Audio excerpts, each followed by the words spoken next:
A continuación se hará una explicación sobre el ensayo acerca del tema familia y personas en Roma. El derecho de familia en la antigua Roma era completamente diferente al que conocemos en la actualidad. En ese entonces, la estructura de la familia romana se basaba en principios y normas que tenían como objetivo principal la reproducción y la continuidad de la gens. La gens era la unidad básica de la sociedad romana. A través de este ensayo crítico argumentativo, analizaremos las características y bases del derecho de familia en Roma, concepto y clasificación de personas, y finalmente se expondrá los cambios entre estatus de familia y cómo se evidencia en la actualidad. Una de las principales características del derecho de familia romano era su marcado carácter patriarcal. El pater familias tenía un control total sobre sus hijos, su esposa y sus esclavos. De sus esclavos podía decidir sobre su vida y su muerte, así como también tenía el poder de venderlos o liberarlos. Además, era el único que podía heredar y transmitir el patrimonio familiar, así como también era responsable de la educación y la conducta de sus hijos. Otra característica importante era la celebración del matrimonio. En la antigua Roma, el matrimonio era una institución sagrada y era considerado uno de los fundamentos de la sociedad. Para que un matrimonio fuera válido, debía seguir ciertos ritos y formalidades legales, como la entrega de la esposa por parte del pater familias y la aceptación del marido. Además, el matrimonio era indisoluble y solo podía disolverse por la muerte de uno de los cónyuges. Asimismo, el derecho de sucesión también era un aspecto relevante del derecho de familia en Roma. El principio de agnación, que establecía que solo los familiares varones por línea paterna podían heredar, era la base de la sucesión. Esto significaba que las mujeres, los hijos ilegítimos y los esclavos no tenían ningún derecho a la herencia. Además, la adopción jugaba un papel fundamental en la sucesión, ya que permitía a un hombre sin herederos varones designar a alguien como su sucesor. En cuanto al concepto y clasificación de personas, encontramos que en Roma se le consideraba persona al ser humano que podía mantener su libertad, o también llamado sui iuris, el cual tenía total capacidad de goce sobre su propio patrimonio. Del mismo modo, en Roma, la clasificación deriva de los siguientes estatus que se marcaban referentes a las personas. Estos estatus se clasificaban en tres: status familiae, status civitatis y status libertatis. En cuanto al status libertatis, se podía perder cuando existían conflictos bélicos, también por pérdida de la ciudadanía o pérdida de la capacidad de ser sui iuris. Esto conocido en Roma como capitis diminutio o disminución del grupo. Dentro de esta clasificación de personas se encuentran dos escuelas que se enfatizaban en darle conceptos propios de persona. Estas escuelas eran escuela proculeyana y la escuela sabiniana. La primera consideraba a una persona nacida viva si ésta misma lloraba al nacer. De lo contrario, incluso estando viva, si no lloraba no contaba con registro de su nacimiento. Mientras que la escuela sabiniana consideraba una persona que estuviera viva si realizaba cualquier gesto al nacer. En la antigua Roma, el estatus de familia se conocía por el parentesco y gens romano. Se presentaba de forma jerárquicamente. En primer lugar estaba el pater familias, más conocido en el lenguaje romano como sui iuris, quienes se caracterizaban por ser personas que guiaban a los alieni iuris, las cuales eran personas dependientes que no podían actuar por sí mismos, sino que dependían de otro, en este caso del pater familias. Ahora, comparando todo el contexto de la antigua Roma con la actualidad, traemos el tema de la mano sobre la mujer. La mano sobre la mujer es básicamente el poder que tenía el marido sobre la mujer, y no solo sobre la propiedad, sino todo lo que tiene que ver con la mujer que tenía a cargo. Si traemos este tema a la actualidad, nos podemos dar cuenta del cambio tan significativo que tuvo.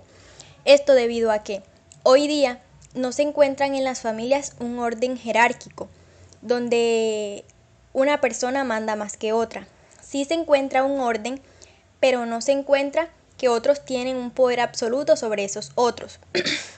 Como se veía antiguamente, donde había un sui juris que era totalmente autónomo y mandaba al alieni juris, que era totalmente dependiente. Ya eso ha avanzado un poco y hoy día pues no existe ese orden jerárquico. Ha cambiado tanto al punto de que se puede observar un intercambio de roles donde los estereotipos de la sociedad antes marcaban que, por ejemplo, habían ciertos trabajos u oficios que no podían hacer los hombres o en su efecto la mujer. Hoy día se ha hecho ese intercambio de roles y es muy normal ver que los hombres hacen los trabajos de las mujeres, como quedarse en casa y cuidar a los niños, o incluso mujeres que hacen trabajos pesados de hombres que antes era algo prácticamente imposible. Otro tema importante es el parentesco. En Roma existió un parentesco civil o agnación y una natural o cognación. Cuando referimos a civil o agnación, nos referimos a un parentesco jurídico que se fundamenta en la potestad del pater familias. No tiene una relación de sangre. Es como lo que más lo caracteriza. No tiene una relación de sangre. Esto lo relacionamos más que todo con lo que vemos hoy día cuando una persona que no puede tener hijos adopta a un niño. Lo relacionamos mucho con la adopción porque aunque esa persona no tienen consanguinidad, igual legalmente aparece con un estatus legítimo y tiene los mismos derechos que un hijo legítimo. Y cuando hablamos de cognacio, hablamos del parentesco natural por sanguinidad. Este estatus, cuando hablamos de la adopción de los hijos no legítimos y todo eso, podemos traer un tema bastante especial y es de lo que antes, antiguamente era considerado ilegal, que era tener hijos extramatrimoniales. Pues estos niños no tenían los mismos derechos que los hijos legítimos, pues no tenían derechos a heredar ni nada de eso. Y de hecho recibían el nombre de contubernio o espurio vulgo concepti, que era la acción tipificada como conducta típica antijurídica y culpable, que era el adulterio. Y el Código Penal de 1936 lo categorizaba como un delito. A pesar de esto, esto fue cambiando y más adelante en 1980 aparece el decreto 100 que establecía que el adulterio pues ya no era un delito, tumbando el Código Penal de 1936. Y asimismo en 1982 surge la Ley 29 que establece que los hijos extramatrimoniales tienen derecho a heredar lo mismo que los matrimoniales, que es lo que se puede ver hoy día.